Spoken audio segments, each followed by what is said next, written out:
Na resposta católica de hoje, queremos responder a questão do culto dos santos e culto das imagens, que são duas realidades que estão bem ligadas uma com a outra. Bom, a pergunta é a seguinte: nós podemos ou não podemos cultuar pessoas e imagens? Aqui, para a gente entender isso, nós precisamos entender logo desde o início o que é um ícone e o que é um ídolo. Todos os dois são imagens, mas são duas coisas completamente diferentes.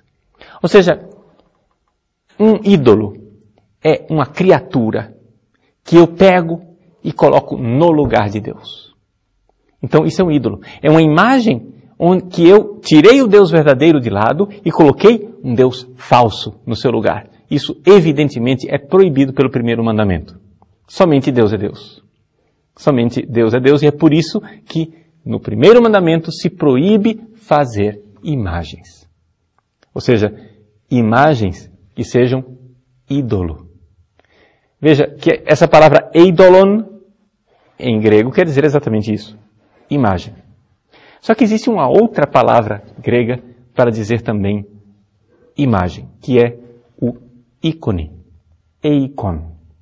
Que é uma coisa diferente.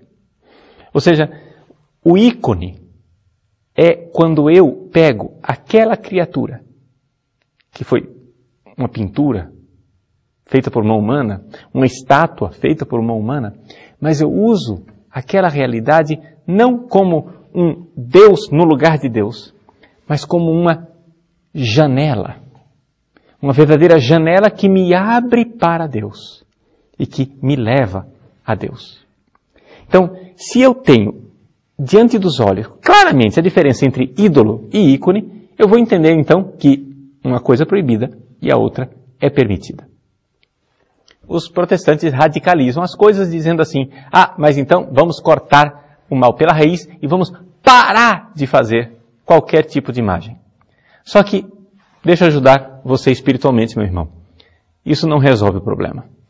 Não resolve o problema porque você vai continuar, por exemplo, tendo diante dos seus olhos a sua esposa, o seu marido. Quando você olha para a sua mulher e vê a beleza do corpo dela, você tem uma escolha. Ou você transforma o que você está vendo em ídolo, colocando sua mulher no lugar de Deus, ou você transforma aquilo que você está vendo em ícone, fazendo com que ela seja uma janela transparente que te faz louvar a Deus. Porque aqui o que está em jogo não é a nossa atitude diante de um bonequinho de gesso, mas é a nossa atitude diante de toda a criação. Aqui que está o problema. Você pode acabar com todas as estátuas de gesso, você pode acabar com todos os ícones, você pode acabar com todos os sinais feitos por mão humana. Mesmo assim, o problema da idolatria vai continuar existindo. Porque o problema da idolatria é mais sério e mais radical. O problema da idolatria é a sua atitude diante das realidades criadas. As realidades criadas te levam para Deus ou te afastam dele. Isso depende da sua atitude. Isto é você quem vai dizer. Portanto, diante de uma flor, diante de um pôr do sol belíssimo, diante de realidades até mais tentadoras como o sexo, o dinheiro, diante de qualquer criatura, você está sempre diante de uma escolha. Ali você está encurralado. Você tem que escolher. Você tem um bívio, uma encruzilhada. Ou você faz com que essa criatura seja um ícone, uma janela que te leva para Deus, ou você fará dessa criatura um ídolo, ou seja, algo que você coloca no lugar de Deus. Então é muito fácil a gente acabar com os bonecos de gesso. O difícil é acabar com a idolatria no nosso coração. Levando isso em consideração, o que é que nós podemos dizer com relação ao culto dos santos e ao culto das imagens? Primeiro, o culto dos santos. É evidente que eu posso cultuá-los, não é? Nós temos, por exemplo, o exemplo bíblico extraordinário da Virgem Santíssima no Evangelho de São Lucas. No seu canto do Magnificat, Maria diz: todas as gerações me chamarão de bem-aventurados. Bem-aventurada. E o próprio Jesus, várias vezes, refere-se a pessoas como bem-aventuradas, felizes.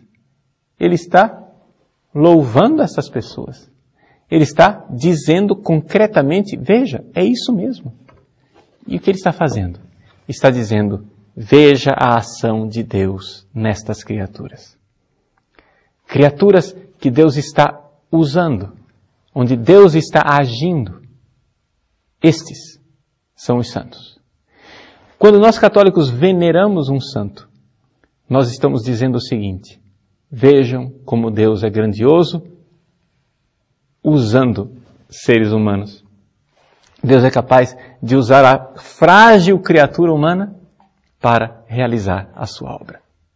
Agora, quando eu tenho uma imagem, quando eu tenho um ícone produzido por uma humana que me recorda esta criatura, aqui eu tenho a mesma coisa de uma bela paisagem que eu fotografei. Se você passeia na natureza bonita, nós aqui em Cuiabá, por exemplo, podemos passear na Chapada dos Guimarães, a gente vê a beleza da criação, acha aquilo lindo, você pode ter uma atitude pagã e começar a venerar aquilo como Deus, né? As forças cósmicas, o Deus que está ali na natureza, etc, etc. Isso será paganismo, idolatria.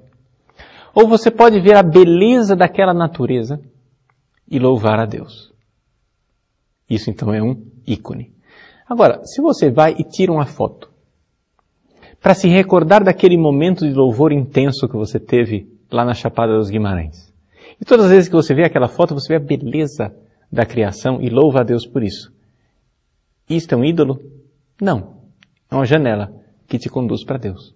A mesma coisa quando eu tenho uma imagem de um santo, quando eu recordo a grandeza desse filho de Deus, dessa filha de Deus, que Deus utilizou de forma extraordinária no heroísmo, no martírio, se entregando por amor a Cristo. Pois bem, ali eu posso e devo glorificar a Deus através dessas criaturas. Portanto, você pode sim venerar imagens. E venerar imagens, vamos ser bem concreto. Você pode se ajoelhar diante de imagens, você pode falar com os santos diante da imagem, você pode beijar as imagens, acender velas diante delas, colocar flores diante das imagens. Por quê? Porque o segundo concílio de Nicéia nos diz que o culto que é prestado à imagem não se dirige à imagem, mas se dirige ao protótipo, ou seja, àquele que está lá no céu. Então, se você venera a Virgem Maria, se ajoelha diante da imagem da Virgem Maria, acende uma vela, reza, se ajoelha e pede a ela essa atitude de humildade, mas, Padre, se ajoelhar diante de uma criatura, sim, se ajoelhar diante de uma criatura na qual Deus resplandece na sua glória. Sim, eu posso e devo fazer isso para reconhecer a glória de Deus naquilo que Ele criou. Eu posso me ajoelhar diante de uma imagem sabendo que eu estou me ajoelhando diante da Virgem Maria. que está junto de Deus no céu. Agora, ao me ajoelhar diante da Virgem Maria, eu estou cometendo uma idolatria? Depende. Se você a trata como um ídolo, colocando no lugar de Deus, é idolatria. Mas se você faz dela uma janela que te conduz para Deus, então é simplesmente o mistério do ícone. Uma janela que nos conduz para o culto e o louvor a Deus numa glória eterna, que a Ele pertence.